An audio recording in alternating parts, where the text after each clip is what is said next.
Okay, so for today, I want to talk about the Street Fighter 6 training mode. This is by far the greatest training mode to ever come to Street Fighter 6.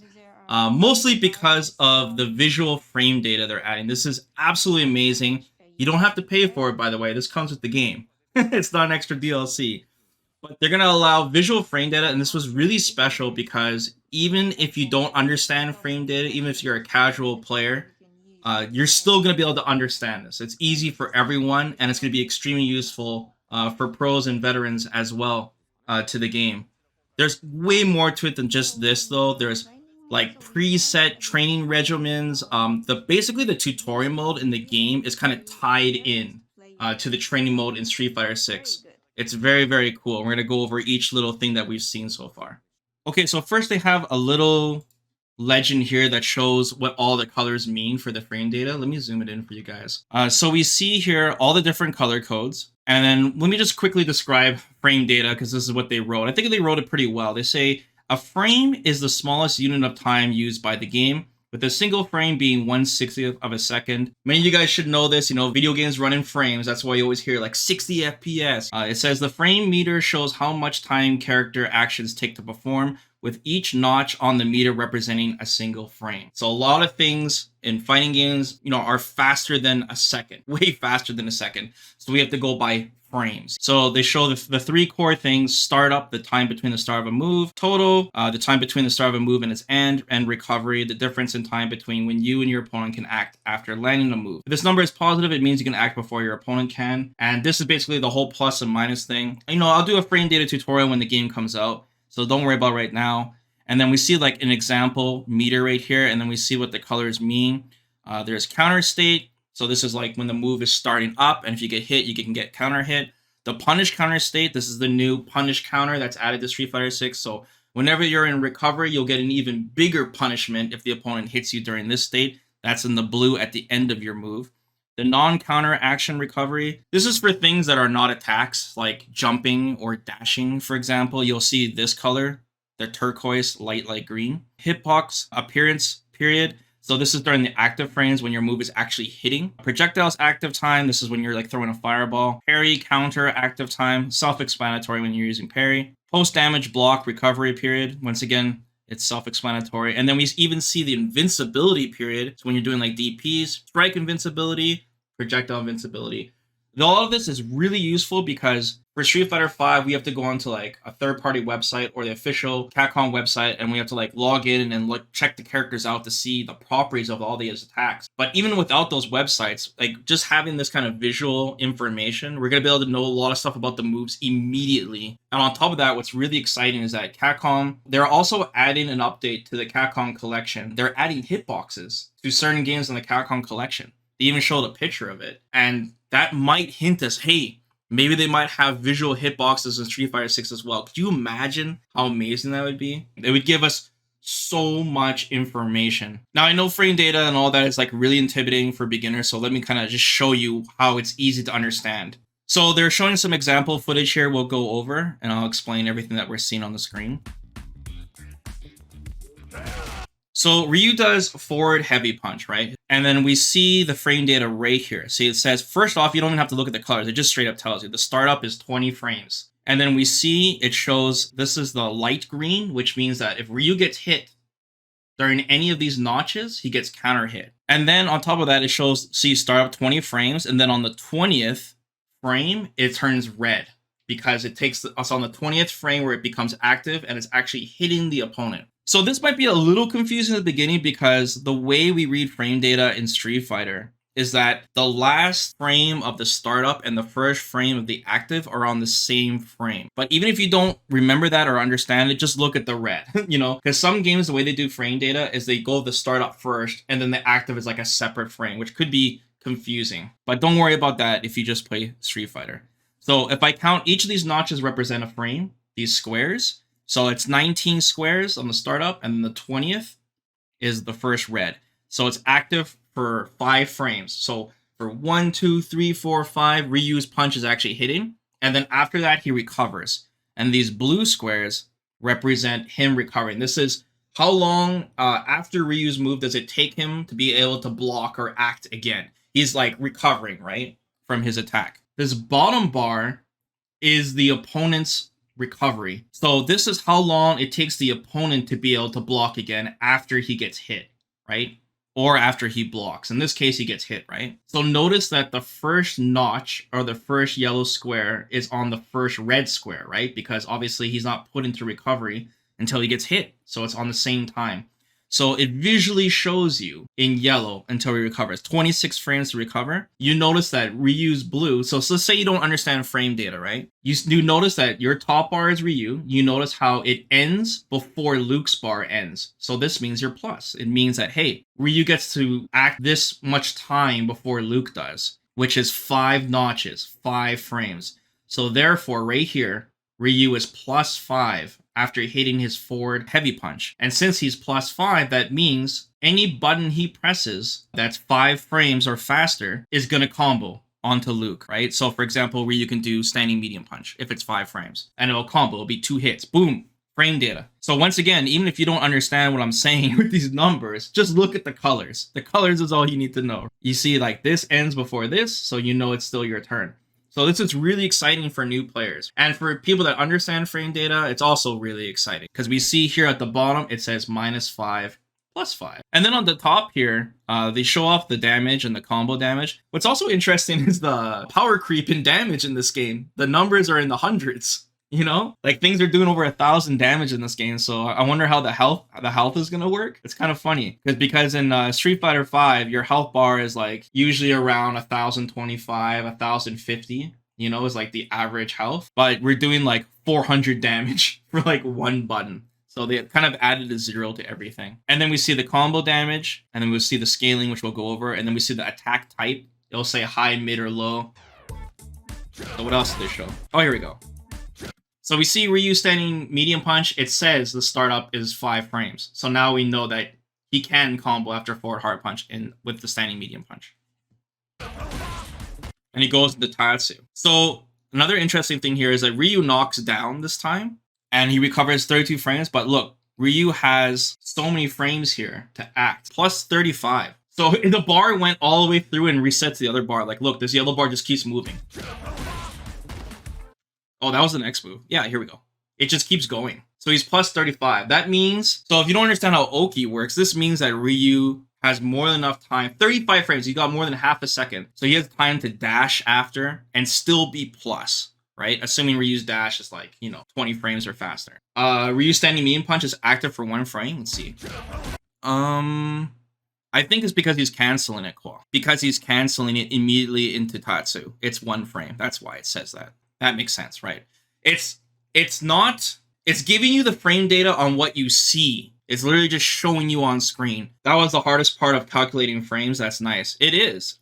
So Ryu does a forward throw. Let's see how fast throws are. 5 frames, so still the same as Street Fighter V. You see all these gray squares? It just means Ryu's invincible as he's throwing Luke. So let's say there was like, I don't know, a grenade on the floor that explodes as Ryu throws Luke. Or a fireball just so happens to be on the screen, it'll just go right through Ryu because he's fully invincible during this time.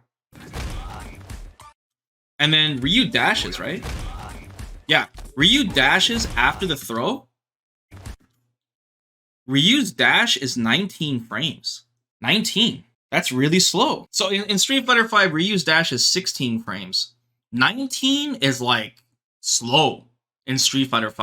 I wonder if they slow down dashes across the board. We have to see what the speed of the other dashes are in the game. But 19, you're reaching like zoner kind of grappler level dash speed. The fastest dash in Street Fighter V is 15 frames. Ryu's was 16. Now it's 19 in Street Fighter 6. So it's showing here too, guys, that after a forward throw with Ryu, if Luke just does a standing recovery, Ryu is -1, which means that it's Luke's turn, but Ryu is safe enough where he can block an attack, assuming, Luke doesn't have something that starts up in 1 frame. And then we see the different color here too. You notice how it's the bright kind of turquoise as opposed to this. The difference is that this is, if Ryu gets hit during this, he gets counter hit. But the frame data shows that since he's doing a dash, like I said, it's not an attack. So if Ryu gets hit during this, it means he's not like in a counter hit state. I'm sure if he backdash though, he would get counter hit for sure. This is really, really cool. There are different types of training regimens that are built into the training mode. And this is stuff that realistically we do when we practice in Street Fighter that we have to set up manually, but now they're presets. So if you go to the reversal settings in training mode and you select wake up reversal, you can assign different slots to whatever button you want in the game. Okay, and there's 5 slots total. So it shows us an example of this. So you select it and you're like, okay, what do you want your opponent to wake up with as a reversal, right? You can decide any of the buttons. You can decide any of their unique attacks. It's all pre-built in the game for you, any of their special moves. And you can choose the strength of their special moves right here. All the variety. It's amazing. OD. And then on top of that, you can choose how much they delay it by. So for example, if you want to test how to blow up your opponent's delay throw tech, you can set the delay of their wake up throw, their reversal throw, and practice specifically on shimmies and whatever you want to do. You know, stuttering your normals, delay, right? Your meaties, all of that. Very, very cool. So if you set multiple things at the same time, what's going to happen is the CPU is going to randomly do one of these actions every time they're, you know, out of block stun or getting up off the ground as a reversal. You can kind of set it up to make it more difficult for you to practice by making it random, and you can react to whatever the situation, or you can test it to learn option selects, etc., right? Just like we do in Street Fighter V. The big deal is that it's already pre-assigned and easy to do. So even if you're a beginner and you don't know the proper way to practice, this is like set up for you. It's like if I went to your house and set up training mode for you, I'm like, okay, here you go, you can practice. Now it's there for you, even if you don't understand how to do it. So in this case, we see before, Ryu's either gonna wake up with an OD uppercut, or he's gonna throw, or he's gonna press light punch. One of these 3 things, okay? So he sets them all on. So Luke sweeps, Ryu did wake up throw. That was 1 of 3, right? This time he did the wake up OD uppercut. By the way, I noticed it says reversal here. I might be tripping out, but I'm pretty sure this game doesn't say reversal during a match. This is like only in training mode for some reason. So there's the wake up light punch. So now we have anti-air practice. Actually, let's go back. Let's see the whole menu here. So you have combo practice. That's interesting. It probably sets the dummy to like auto guard. Offensive pressure practice. That's interesting. I wonder if the opponent will like can check you. Throw escape practice. That's interesting, guys. You can work on your throw techs. Your CPU battle, whiff punish practice, drive impact defense practice. Ryu will randomly switch between neutral jumps and forward jump attacks. Practice intercepting the forward jump attack with an anti-air of your own. Additionally, enabling recording slots 4 6 will add horizontal movement and a forward dash into the throw mix-up for Ryu's moveset. Force you to focus on both air and ground. Applying this preset will overwrite Ryu's. Okay, so basically the anti-air practice, once again, this is something that we realistically practice ourselves in training mode. So Ryu's gonna do a random action, and you can add more slots like we talked before, and basically you can make a more realistic scenario to work on your mental stack, right?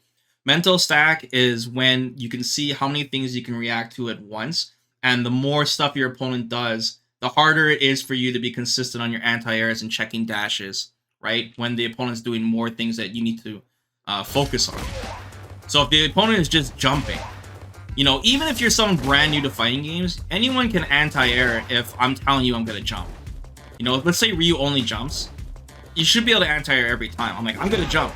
You're at the perfect spacing. You just need to press a button. That's it. You see him jump. You have so many frames to react, right? But when I say, okay, now you have to check my dash too, it gets harder and harder and harder. You can't focus on everything all at once, right? So we see the slot here. This is just telling you what action Ryu's doing and how long this action takes for him to complete, and then it's going to reset to the next one. It said this in Street Fighter V as well. But yeah, sometimes Ryu will jump straight up, sometimes he jumps forward. It keeps you on point. Drive impact defense. Oh man, Ryu will jump in place and then launch a drive impact. Though powerful, responding to opponent's drive impact with a drive impact of your own will result in a powerful counter. You can also counter drive impact with drive parry or by jumping in place. Find a defensive measure that works best for you. So guys, everyone that's complaining about drive impact right now, the first thing you guys need to do when you launch up Street Fighter 6 is open up training mode and go to drive impact defense practice, okay? So you guys have no excuses. They literally built it in the game for you guys to practice against this thing, all right? So don't complain when you get blown up. So yeah, the dummy is gonna do random actions, and you can practice different things. Like sometimes he's not gonna do drive impact, sometimes he'll jump forward, right? And you can anti-air. It helps you get everything into muscle memory so you can react, right? Without even thinking. It's just a really fast way to get good at the game and kind of narrow down your weaknesses. It's training mode, you know? 26 for the charge. We see the orange notches here.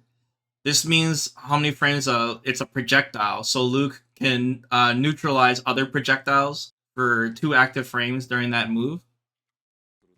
During the charge punch, which is cool. Okay, I'm going to point out something really interesting here as well. So Luke does his target combo, his medium punch target combo. Medium, medium, medium, right? So when he does it, notice how the scaling, look at the scaling. It goes 100% scaling. The second hit, still 100% scaling.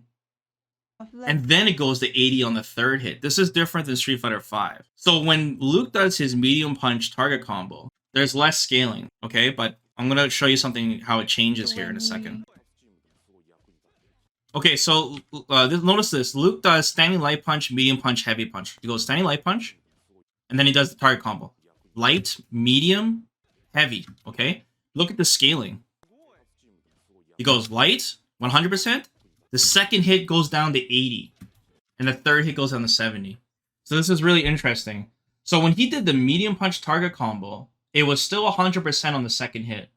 But when he did the light punch target combo, it went down to 80% on the second hit. So what I think this means, if your combo starts from a light attack, I believe there's extra scaling on light attacks. Kind of like how they do that in anime games. And I think the reason they're doing this is because in this game, because of the punish counter system, lights are really dangerous. Because of punish counter, your lights are going to cause way more hit stun than normal. So you're going to be able to do like full combos on people from just punishing them with lights. They probably wanted to add more scaling to that, especially with drive rush mixed in. Punish counter light goes into a medium, which goes into a drive rush. So they're going to reward you for using bigger buttons for punishes than doing with lights. And I like that. Just something small I noticed.